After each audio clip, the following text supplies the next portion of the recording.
You are never going to get rich working for somebody else. So I need to find something to do on my own.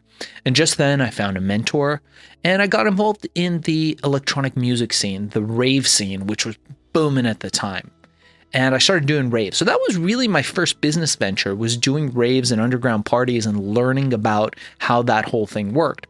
But as I did those parties and the more and more successful I got at throwing these underground parties, I started realizing that the DJs made no money. Nobody appreciated electronic music, especially guys that play other people's music, which it was at those times.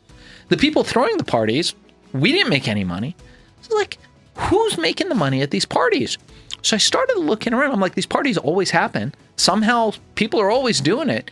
Nobody's making money? Bullshit. Someone's making money. So I looked around and there's guys that were always there. They drove nice cars. They had nice looking girlfriends, nice clothes.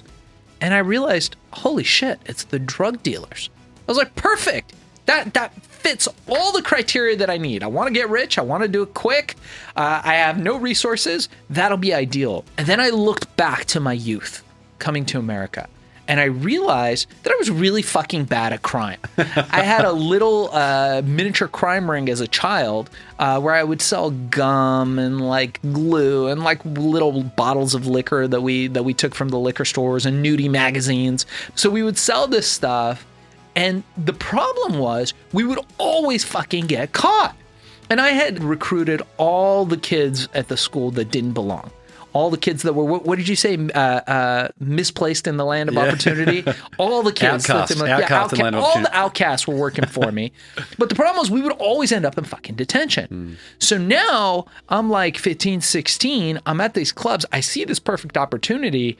And thank God I thought to myself, dude, like, just don't do crime. You are bad at crime, sir. You, sir, should not be doing crime.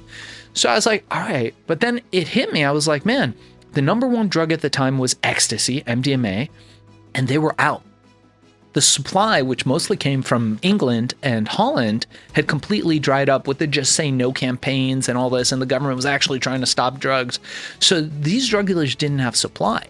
And I thought to myself, man, if I could come up with a natural version of this, a legal version of this, it could be big.